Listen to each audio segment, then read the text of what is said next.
इस वक्त इंडिया को कुछ कहना, तोबा तोबा तोबा, तो इंडिया की लॉबी, तोबा तोबा तोबा। फौजी चाय 2 कप ना पियो, 1 कप पी लो।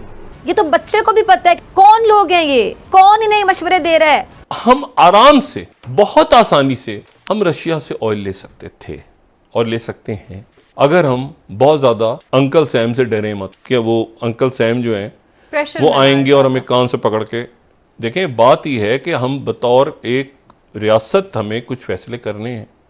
इस वक्त इंडिया की भारतीय निजाद व्हाइट हाउस में अपॉइंटमेंट्स, उनके सीईओज माइक्रोसॉफ्ट, गूगल के, तो अगर देखा जाए तो उनके सामने ये आटे में नमक के बराबर भी नहीं। चीन में क्या करते हैं कि जब वो ठीक से टैक्स नहीं देते हैं तो उनको गोली मार देते हैं, और वो गोली की कीमत भी उनके फैमिली से अदा करते हैं।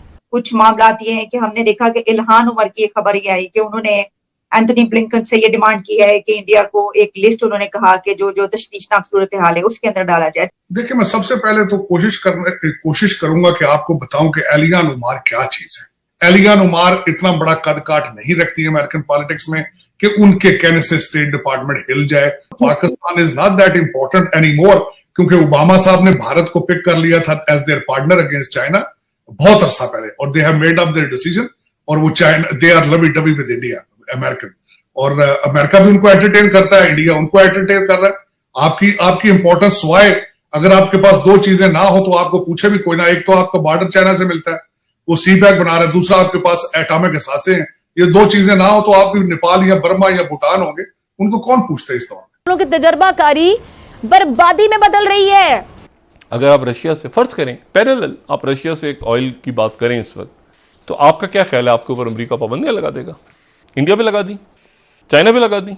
देखें, और कमाल की बात आप देखें कि ये जो मैप है जो मैंने कल भी दिखाया था कि और इसको देखना बड़ा ज़रूरी है, सामने रखना इसको, कि इंडिया जो है वो वहाँ पे एग्जिस्टिंग जो है वो ऑयल कहाँ से आ रहा है, ठीक है, पोर्ट ऑफ मुंबई, ये सेंट पीटर्सबर्ग से आ रहा है, पूरा क्रॉस करते हुए अगर इस मैप को हम देखें, और ये 8,675 नॉटिकल माइल्स ये पूरा ऊपर से क्रॉस करता हुआ आ रहा है, ठीक है, स्टेट ऑफ हॉर्मज, और फिर ये इंडिया पहुंच रहा है, ठीक है।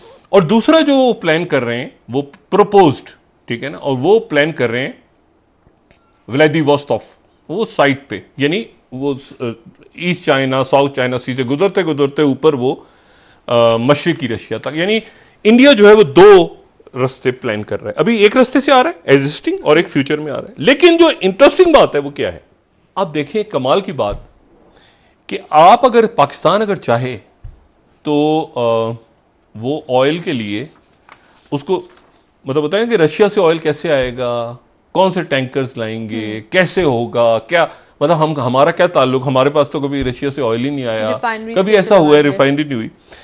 अब जनाब कमाल देखें, रॉयटर्स की खबर, 15वीं खबर हमारी, रशिया के जो ऑयल टैंकर्स हैं वो इंडिया जा रहे हैं।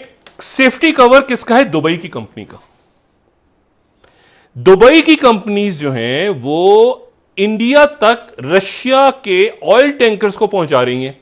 अच्छा, हैं वो यूएई की कंपनियां, दुबई फुजैरा की कंपनी है, उनके साथ कांटेक्ट कर लें आप। अभी पाकिस्तान से कोई जाए, जाके वहां यूएई में बात करें कि जी ये कंपनी के साथ आप हमें रशियन ऑयल के, वो रशियन ऑयल आपको पहुंचा जाएंगे।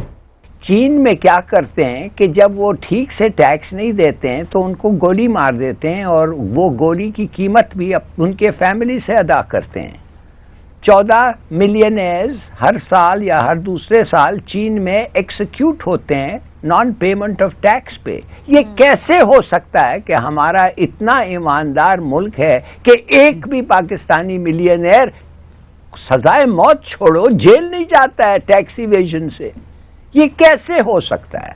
ये इसी एक ही तरीके से हो सकता है कि हम सब समझते हैं और हम चाहते हैं कि इस सिस्टम रहे और इस किस्म का रिवाज आगे बढ़े। तो ये you got to ask yourself these basic questions. दूसरे लोग आपको क्यों आके अपने पैसे देंगे जब आपके अपने लोग चोरी कर रहे हैं? राइट, तो हमें सिस्टम में बुनियादी तब्दीलियां करनी पड़ेंगी। ये ठीक है। अच्छा, ये है जो मैं इमरान याकूब साहब से कहूंगा कि आप मिलते हैं इन लोगों के साथ।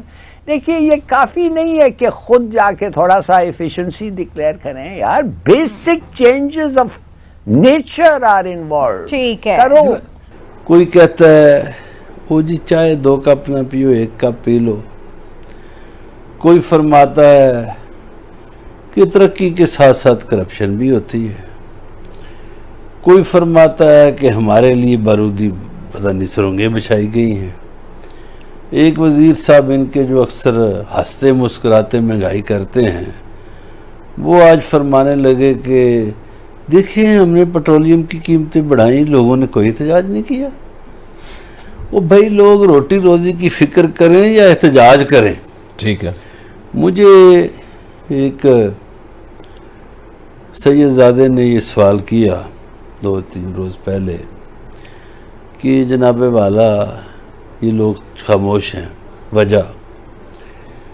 मैंने कहा जी देखिए, पाकिस्तान की आधी आबादी गुर्बत की शरह से नीचे है, लकीर से। वो बेचारे सोचते हैं, और उनसे ऊपर जो तबका है वो भी, आप तो 80% पाकिस्तानी ये सोचते हैं कि यार मैं अगर ना गया मेरी दिहाड़ी मर जाएगी। ठीक है, सही है। तीसरी बात वो ये सोचता है अगर पकड़ा गया तो छुड़वाएगा कौन। और इन बातों के अलावा एक इससे बड़ी बात है जो इस खित्ते के इससे मुतल्लक है कि इस खित्ते के लोग मफ्तू हैं, सदियों से गुलाम हैं। तो मफ्तू लोग जो हैं वो खामोश ही रहते हैं, वो नहीं बोलते, वो चुप रहते हैं। सदियों से मफ्तू हैं ये पूरा खित्ता। ये बड़े दावे करते हैं ना, हम बड़े जाट हैं तो बड़े राजपूत हैं तो बड़े फलाने हैं। कितने 100 सालों से आप तो इस खित्ते के नहीं है ना मैं हूँ, तो ये मफ्तू कौम है, ये मफ्तू लोग हैं। ये अंग्रेजों के सामने यूं हाथ बांध के खड़े होते थे, हर आने वाले के लिए नाच के उसके आगे उसका इस्तेकबाल करते थे और जाने वाले का जश्न मनाते थे। जी, इनकी जागीरें इनकी खुशामदों के बायस मिली। ऐसे ही इनको जो खिताबात मिले वो खुशामदों की वजह से मिले। सही। तो इसलिए ये मफ्तू खित्ता है, यहाँ लोग किधर बोलेंगे, यहाँ लोग नहीं बोलेंगे। लेकिन बहरहाल एक तकलीफ का अमर है जो अब जैसे आप बता रहे हैं कि जब सफ़र बढ़ गए, अखराजात बढ़ गए हैं, महंगाई ने जीना दूभर कर दी। अच्छा, इन्होंने थोड़ी सी चीज़ें बता देते हैं लोगों को। मैंने कहा था इब्तदाइया में कि लोगों को बताएंगे क्या है, थोड़ी सी वज़ीर-ए-आज़म साहब ने खुद भी बता दी। बस जी इन्होंने सीमेंट महंगा किया है। अच्छा, सीमेंट रोज़ाना की बुनियाद पे पहले ही बहुत ज़्यादा महंगा होता चला जा रहा है। अब ये सीमेंट वालों पे टैक्स लगाया, अब इन्होंने चीनी वालों पे टैक्स लगाया, ये काबू पहले नहीं आ रही। खाद पे टैक्स लगाया है, खाद जो है वो उस पर कितने असरात मुरतब करती है आगे सारी आपकी ज़रूरी चीज़ों पे, अजनास पे, LNG पे, टेक्सटाइल पे, बैंकिंग पे, ऑटोमोबाइल पे। एक अच्छा इन्होंने किया है, वो हम बल्कि बात भी कर चुके थे, हमने भी इसमें प्रोग्राम में तजवीज़ दी थी। सिगरेट पे इन्होंने अच्छा लगा, ये ठीक किया। स्मोकिंग इंडस्ट्री पे लगाया, स्टील पे लगाया। अच्छा, सरिया रोज़ बरोज़ ही महंगा होता चला जाए, केमिकल